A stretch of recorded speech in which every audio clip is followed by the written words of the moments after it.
Ah. Big Episode topic. 3. Yeah, Big topic. Oh my. You excited? I'm excited. Good, Yeah, I'm good. excited. A lot of depth, isn't it? Oh man, it's just we could do a series. Yeah, we could. We could do a series on this question, but Alone, I think yeah. we'll go a bit deeper. We'll answer a few questions today, and Yeah. and then we've got some big questions coming up as well. So there's a lot to cover. We do. Welcome to Mere Faith. Where we answer big questions and smaller ones. For new Christians and the slightly more mature. Keeping the faith. Keeping it mere. So welcome to episode 3. Episode 3. episode 2, part 2. Yeah, pretty much.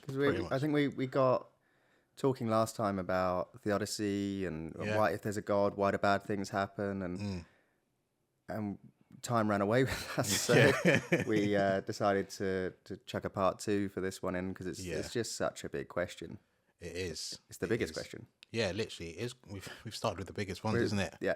But yeah, I think it's an important question. I think when it comes to faith. So yeah, totally right. It's the question that I got asked by non-believers the most. Okay. I would say. I can feel it. I know God's real, and they say, well, then why does this happen? Why does that happen? Why do these really bad things happen? And I used to say to them, if you can come to church, you can ask our senior pastor, and the answer will be, don't really know. Yeah, it's so true. But we're trying to uncover a lot of the reasons why we still believe, even though this bad stuff happens. Yeah, that's sort of what this episode is. And we said it last time. I think it's important to say it again as well about we're not trying to take anything away from anyone's pain or suffering. We understand bad things do happen in this world. People have gone through life experiences that I wouldn't wish on anyone. And we're not taking anything away from your lived experiences. We're just spending some time together and trying to answer the questions that we've got for ourselves as well. We've both experienced pain, suffering to some degree, and I think it's important that we sit there and question ourselves as well, because we do believe.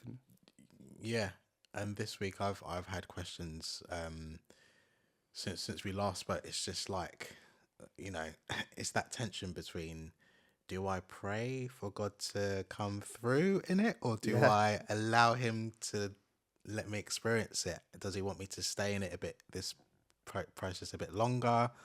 Or, like, it's just all those things, and that's every day. So yeah, I've been going to church for decades. I've gone through so much trauma. I've gone through so many experiences. I've lost jobs and all sorts of stuff that it has tested my faith, you know, and I still feel like I'm a baby. I'm still learning new things, and I know there are generals in the faith, who've been ministering, doing ministry for years and decades, and they're still questioning, like, Lord, why is this happening? Or things just don't make sense. And that was actually really comforting for me.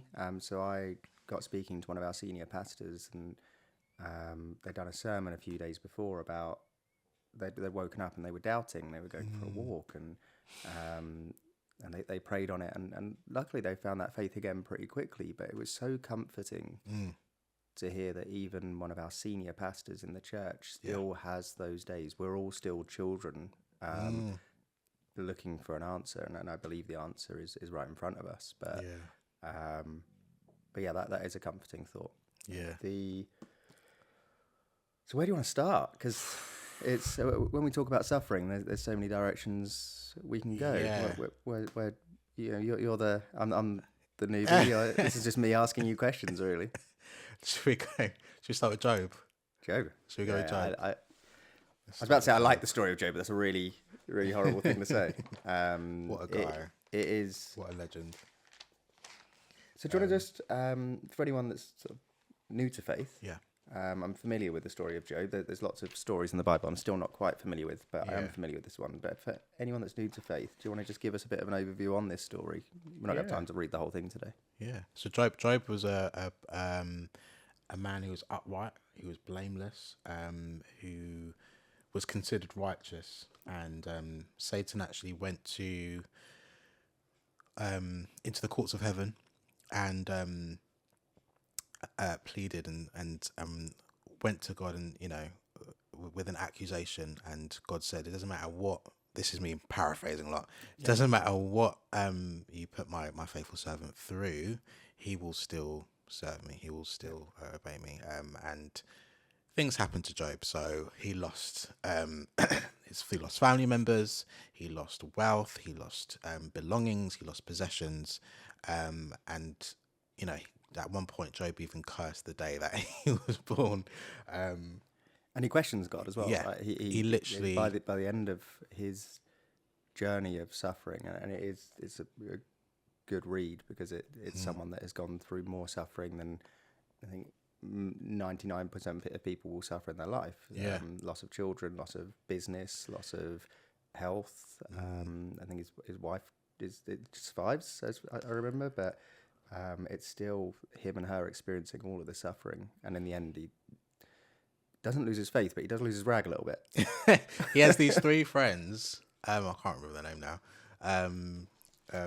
Which I can probably, because it's right in front of me. Eliphaz, Bildad, and Zophar. There we go. And they are all like questioning him, saying, "Oh, you're suffering because of this or that, because of that." And then there's this wonderful character called not characters, they're actual people, Elihu, and he is younger than all of them, and he comes with this wisdom of God.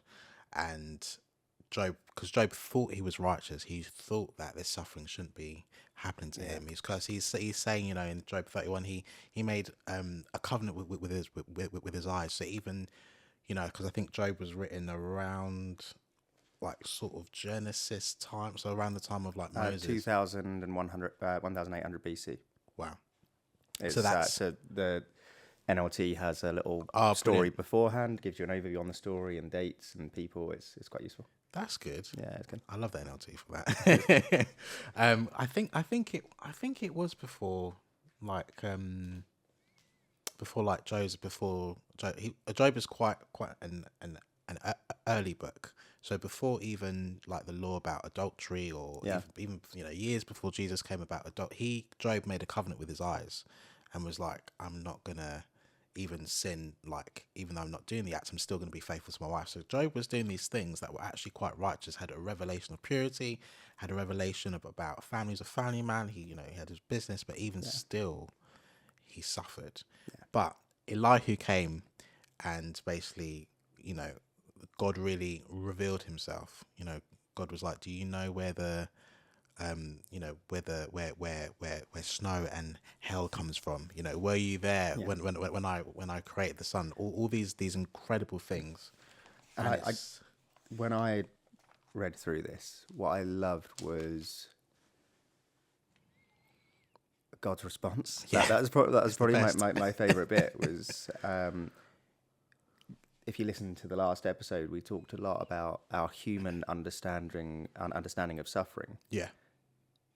And Job is someone that has suffered more than most. And God doesn't come to him and say in the way that you'd expect him to. He doesn't come and comfort him in the way that you'd expect him to. And turn up and make everything right again. Yeah. He does eventually. But he comes to him in a pretty direct way. Yeah. In a pretty sort of authoritative way of who are you to question me? I'm the creator.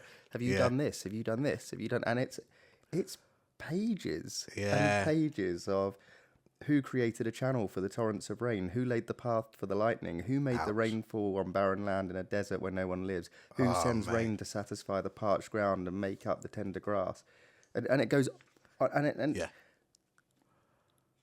it's to the point where you have to look at that and you go, yeah, fair point. All right. Fair enough. But the bit I don't understand, why did God allow it? Satan comes to God and he says, I want to do these horrible things to your faithful servant. And God goes, yeah, go on, test him. Yeah. We can know about God and we can know him. And I think like my favorite point is where it all sort of comes up to in Job 42, where he says, Job 42 verse 5. Let me read a bit. Let me read a bit before. Let's build up to it. So Job says, I know that you can do all things and that no thought or purpose of yours can be restrained or thwarted. And then I'll skip to verse 5. I had heard of you only by the hearing of the ear, but now my spiritual eye sees you. So if Job hadn't gone through all of that suffering, he would just know about God from a factual basis. Interesting.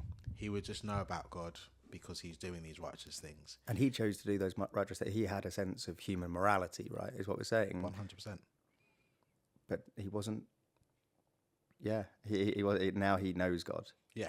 So now it's that intimacy. When Paul says in Philippians 3, I think 9 or something, it's like what the cutting off and the loss he does is to get to know Jesus, and it's through suffering that he is intimate with the Lord. And what I love about Job as well is that it's like there's restraints. So Satan has to ask God, Yeah. how much to do? Like, can I do this? So when we're going through suffering, there's a restraint on it because God knows how much is worth it. He knows how. So it's not like all these stuff is just coming, whatever. It's like there's an actual there's a constraint. So everything. I mean, this is probably going into the area of temptation now, but I think with suffering as well, I don't think anyone has. I have to be really careful how I say this. I think every suffering that we go through is allowed based on how much our capability, and it actually reveals the strength we have, or reveals the strength that the Lord wants us to see in ourselves. I think. Yeah. So I think. I can understand your viewpoint there for sure. Yeah. And I think that there is and I'm not even sure if this is scripture. You might know about God will never give you more than you can handle. Yeah. Your load to bear. I can't remember the exact bit of scripture around it, but we'll First Corinthians 10:13 is one of my favorites. what's the actual? Because I've completely destroyed it and I feel quite bad. Well, this is it's fine. It's going into like temptation now, but I could literally talk about the scripture. We'll do an episode on temptation, I think, and we'll move away from this after this then. Yeah. Because, but what is it? 1 Corinthians 1? 10:13. 10:13. Sorry. That's all right. You read it in your one actually. My one's super long, which is good, but for this purpose, not yet. Yeah. The temptations in your life are no different from what others experience, and God is faithful. He will not allow the temptation to be more than you can stand. When you are tempted, he will show you a way so that you can endure. So he knows your capability, he knows your strength, he knows every hair on your head. So trust in the Lord. And I think that is the message throughout the entire Bible is trust in the Lord. Stop using your human mind and trying to understand the things that you think you understand. We are children in the eyes of God. And if you just read through that list on Job, if you do nothing else but read through that list where God answers him, it does allow you to start to understand that you don't understand. Yeah. You actually have no idea. Yeah. No idea at all. This is the creator of all universe who understands all eternity and pulls every string and knows which strings that affects. Yeah. And you think you understand because you have your suffering. Yeah. And I'm surprised he doesn't come and laugh at Job. Wow. He comes to him with like a direct authority. I'm surprised with that message that he doesn't come and just laugh and say, "You don't understand a thing." It's an interesting. I'm glad we went down that. It's so true. How would you say that you've learnt to trust the Lord? Because I know you had a business, you had everything. Like you know, when things happened, you would just sort out. But how have you, even in the last month, you know, with things how have you been able to trust the Lord through suffering? So I've had a calm over my life for the last 8 or 9 months. And me and Shanice sat down on the sofa probably about 3 months ago, and we said, we're all in. And the reason we said that, we've got our neighbours who are Christians, and the light shines through them like nobody else you've ever seen. You don't even have to know them to know that something is right, that they're blessed. Yeah. And Candy goes through her life with this sense of calm. And before we came to church, we used to say, I don't know how she does it. I don't know how she does it. They've got 1, 2, 3, 4, 5 kids in the house, and she's running a business. She's spending a lot of time at church and helping others, and she's always got time for me when I want to stop and just have a catch up. And yet she's always met with this joy and glowing positivity. And before we came into church, our life felt chaotic, and we were enduring, not enjoying. That's the way we describe it. Enduring, not enjoying. Sorry, can you say that again? Enduring, not enjoying. Come on. Yeah. But it wasn't until we got into church we realised how she does it. Yeah. Because it's not by her strength. No. She wakes up, and I know that the first thing she does is listen to Lectio 365, and it's an app worth downloading. I fall asleep to it every night now. Just download it, or change your life. We'll put the link down. Yeah, for sure. But she goes through her life with a calm that we've had come upon us since coming to church. Wow. As well. And that is since we put our trust in the Lord. And things have gone wrong over the last 8 months. Okay. Things just naturally go wrong in life. Nothing major, nothing major, but day to day things have gone wrong. But we've had this calm, this overwhelming calm and sense of peace. And I think that's because we're taking this positive message into every single day. And our kids are taking that. Yeah. And the kids have grown a lot over the last 8 months as well. What about you? How over the last couple of months, how have you taken that that message? It's been probably the biggest test of my life so far. I think being able to transition in this new phase of independence and exploring life in a new city and all that kind of stuff. And but there are challenges, and it has completely broken me in some ways. But it's forced a lot of what I know in my head to become my heart. So it's allowed me to get the smallest little glimpse of what Jesus went through, and to have sometimes I haven't had enough resources, or sometimes I've had overflow and I've had blessings, but it's the biggest thing, as you said, is that I just believe that I'm in a palace. I believe that I am royal. I have this peace about me that it just transcends. I know that face. I can see. I was wondering, because I just thought of a situation. How much of your peace came down to forgiveness?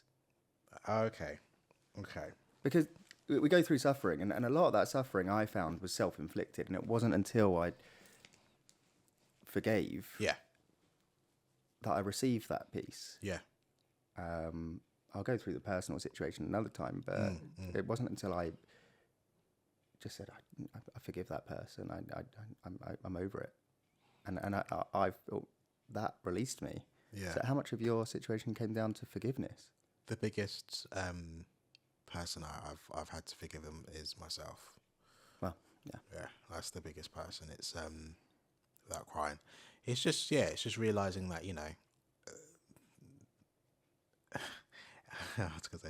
everything happens for a reason, And it's like choosing not to live from that perspective of a victim, but from a victor, and forgiving myself for things that have happened in the past, for things that were in my control, things that were out of my control. That has definitely produced a peace, because I'm now at peace with myself in a much deeper way. I'm at peace with the Lord, which is the most important, relationship I have in my life with Jesus.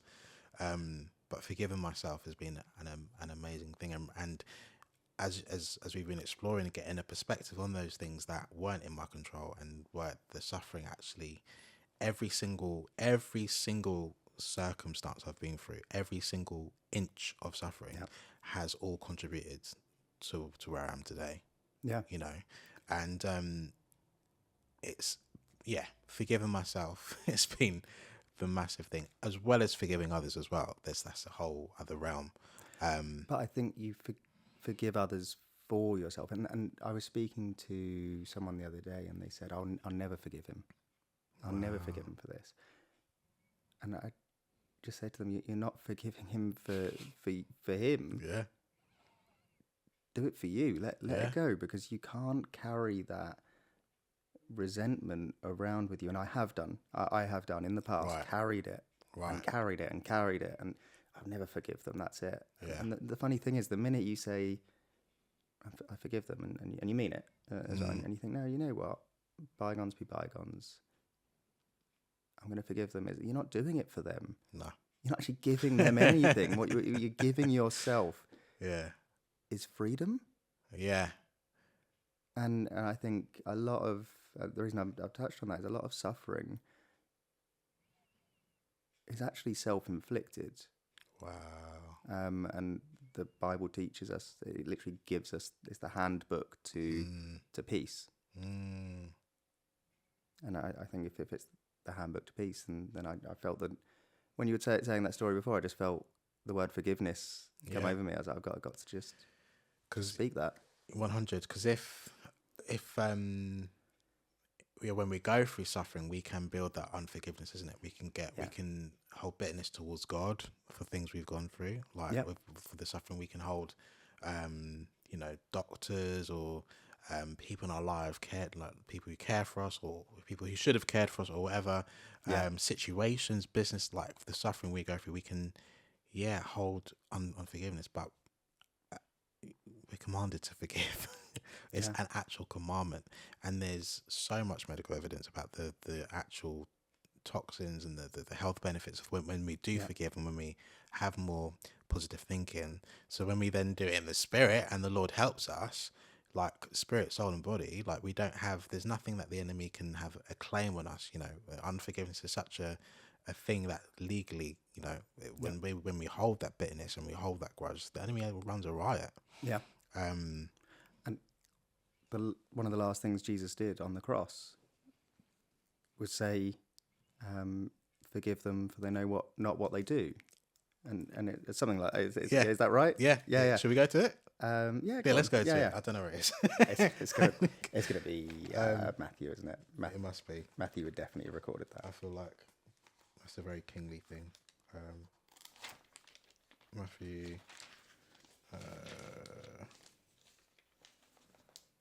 No, it's not Matthew, John. Where is it?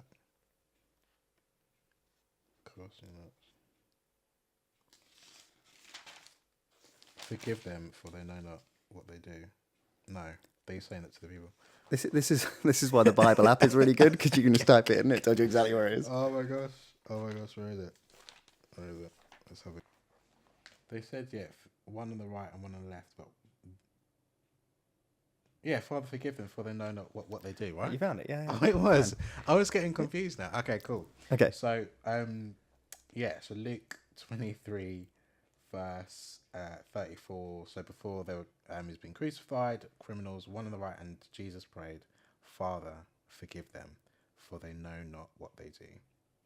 And they divided his garments and distributed them by casting lots for them. Yeah. So even in the midst of his suffering, in the midst of, he still forgave. And I think that's what we were saying, right? It's just, I think it's really important. It teaches us all through the Bible to forgive people, but that's his last act. I think that's really important. Someone's on their deathbed, everyone talks about their last words. Yeah. Everyone says, oh, this was the last thing they wanted. It might be about their kids. It might be about Yeah. their will and testament. For him, that was his final will and testament, forgive. Yeah. And I think we've not really answered the question. And we never expected to answer the question in full.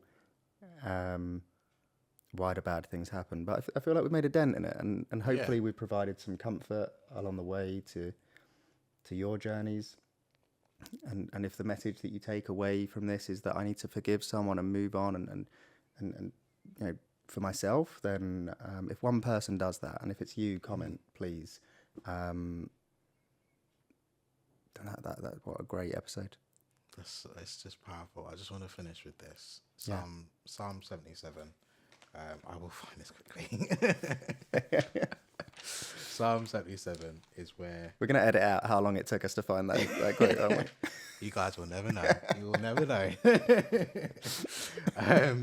But Psalm 77 says... so it's all these questions that this person's... Will the Lord cast me off forever? Will his mercy... Has it ceased forever? Blah, blah, blah. And then the psalmist or the psalter says...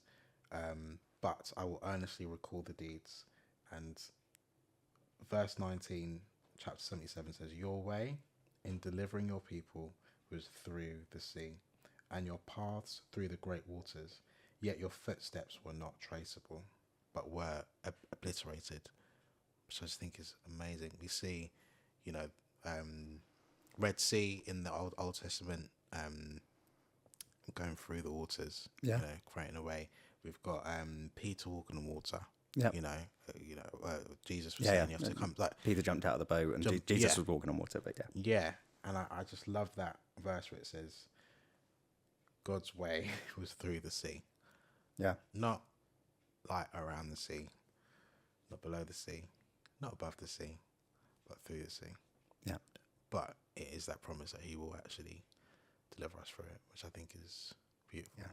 And what a lovely way to end it. I'm gonna leave it there. I think we're good, and it's actually been draining. I would say going through it, trying to understand why bad things happen has been really like because I've been speaking to people, getting their testimonies about their pain, their suffering, and I've carried that with me for the last couple of weeks now as well. So I'm so glad we did it, but I'm so glad it's over. Yeah. What a wait. So now it's just time to reflect and and please do comment below, as Colt was saying, and share your experiences. Like, share, subscribe. We are everywhere at Mere Faith UK. Yep. And we look forward to our next question. What is the next question? Now you're gonna ask me. I think we'll reveal it next time. I'm pretty sure I know, but yes, yeah. Yeah? I remember it now. But let's leave it. Right. See you next time. We'll see you next time.